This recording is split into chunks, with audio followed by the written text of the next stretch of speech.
Hey, what's up guys, it's Caitlin again. How you doing? I hope you're doing well. As the title would have told you, this is about what University Open Days do not tell you. Now I'm not saying they purposely don't tell you this, these are just facts that I have found out since I've been here. I've been at the University of Hull just over a month, and yes, so I thought I would share what I've already found out for those of you who might be looking at university. And you know, those of you who are at university, I reckon we can relate. So let's get right on into it.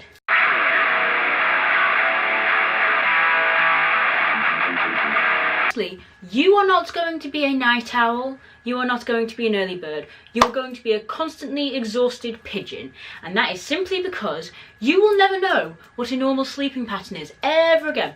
Me, I love sleep so much, and at home I always made sure I went to bed at a certain time because I knew I was waking up at a certain time the next day.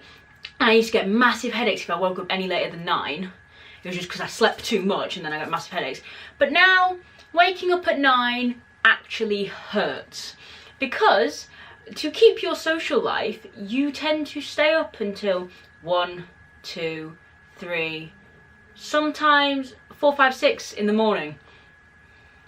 It's literally, you are going to be staying up late. I mean, it doesn't matter who you are, at least 5 times in a month you are going to be staying up past midnight. It is absolutely ridiculous. Like, I mean, anytime I stayed up past midnight, I made sure that it was either a Friday night or a Saturday night. But no, it doesn't matter now. It doesn't matter if you've got a 9 AM or 1 PM. Doesn't matter. You will be staying up very late. Like, for example, last night, we didn't really have a plan. We watched a bunch of films, had a good chat, just chilling in the kitchen, basically. And next thing we know, it's 3 o'clock in the morning, and we're like, yeah, okay, let's go to bed. So we did, and then, but because it was a Saturday night into Sunday when I'm recording this, I was like, right, okay, so I need 8 to 9 hours, because otherwise I'm a mess. I've actually been living off 6 and 7, and it's not been good. Do not do that. You might have to, but don't do it, because I fell asleep in 2 lectures already. Which is another thing they don't bloody tell you, is that your lectures, you will fall asleep. Though, even if you don't think you would sleep through anything, you will sleep a little bit in a lecture. Like, I slept for 2 minutes and I was like, where the hell am I? So yes, be very careful with your sleep. But the thing is, you can't really, that's my point, you can't control it. You're never going to have a normal sleeping pattern ever again. And number 2, you will only understand most of your lecturers. Most of them. You might be amazing with accents, yeah, you could know and understand every accent in the world, but there will be one lecturer, or more, depending on what your lecturers are. There will be one lecturer that you will not be able to understand a single word. So luckily they'll have notes, but if they're like one of my law lecturers, his notes, they're crap. They actually, I have to catch up at home. It is ridiculous. But there will be one lecturer, and they don't tell you that. They don't go, by the way, you'll only be able to understand 3/4 of your lecturers. What? What do you mean I'll only be able to understand what? But yeah, so I thought I'd pre-warn you, prepare you for that, because you really can't. You might understand certain words, or he might have such a thick accent that I am quite good with certain accents. But then others, I'm just sort of like, I'm sorry, I need you to repeat that over and over again. And in a massive lecture that you can't comprehend, and go, can you repeat that please? Can you repeat that please? Because it just won't work, because other people might be able to understand it. It might just be you. It's not just you, but it might be. So yeah, you have to look at other people's notes online, ask for your friends' notes. Make as best notes as you can, but there will be one lecturer or more. So prepare yourself for that.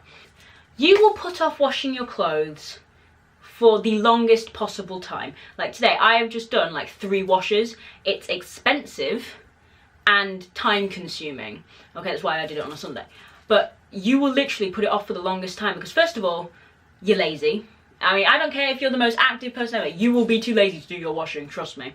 Yeah, it's time consuming. I mean, for a wash and a dry, oh yeah, you can't really use airers indoor. If you're going into halls of residence, airers, not worth it. Don't buy, I mean, that it'll take forever to dry, and by the time you need those pair of jeans you're trying to dry, you're not going to have them because you decided not to pay for the dry. The dry is the cheaper one, always, but it's the wash that is so expensive. And then, obviously, you can't mix your whites with your darks, so if you've got loads of different coloured clothes, you're screwed basically. And then you will put it off, but yeah, as I said, because it's time consuming, money consuming, and then you're so, after your week full of lectures, you're just so lazy, you're just like, you just want to veg out.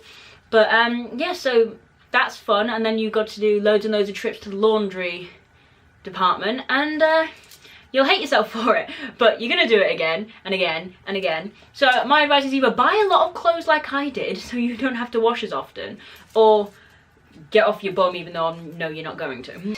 You think your accommodation is expensive. You think your parents pay ridiculous amounts for your house or their rent, depending on if they own it or if they don't. Or you might think the Freddo bar going up is absolutely extortionate. You will not know what extortionately priced is until you buy your textbooks. Oh no, you don't get free textbooks. And no, they don't tell you what textbooks you need before you go to university. They tell you in Freshers Week. And in Freshers Week, there are only certain things you want to be spending money on, and textbooks are not one of them. For example, me, I had to get all of my first year law textbooks within Freshers Week. And I'd saved up money for Freshers Week, and then I obviously budgeted for the weeks to come because I know what my student loan and my rent was going to be. But then suddenly they throw this at me going, by the way, Caitlin, yeah, you've got to spend £185 on law textbooks. What? I need you to repeat the what? Literally. And this is just for first year. So you're going to have to do the same thing again in your second year, then in your third year, and if you're doing 4 years, then again in your fourth year, and if you're doing a master's, for your master, it's absolutely ridiculous. I mean, I already think my accommodation is overpriced.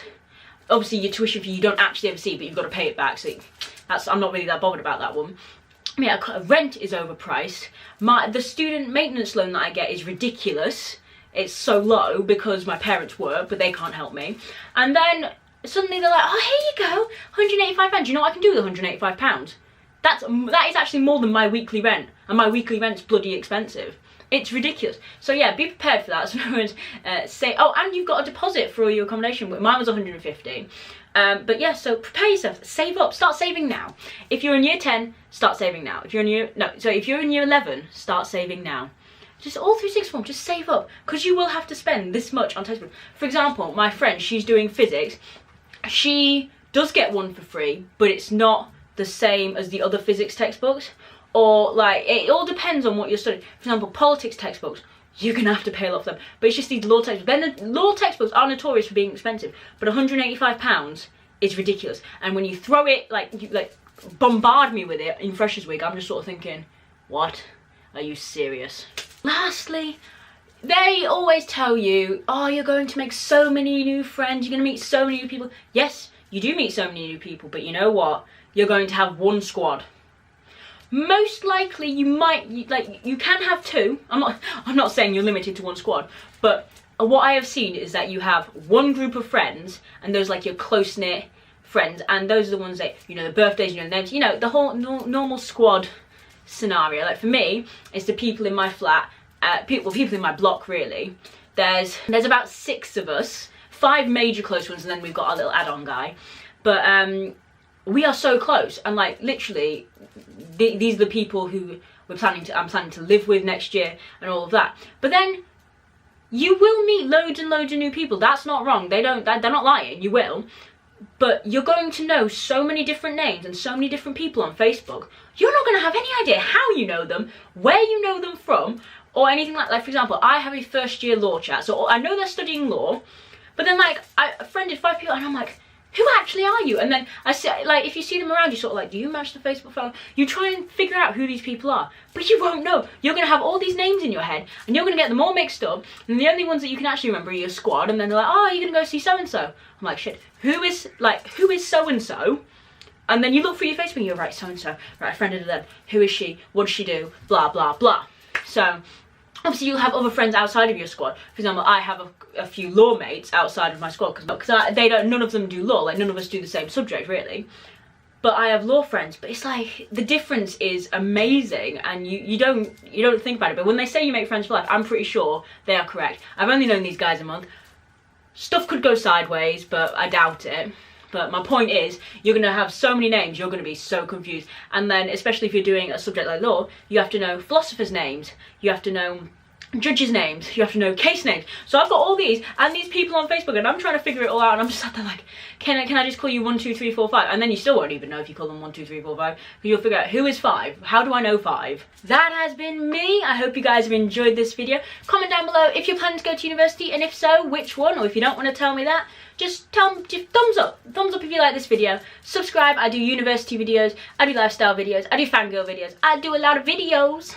So yeah, so like, subscribe, comment anything down below, and I will see you guys later.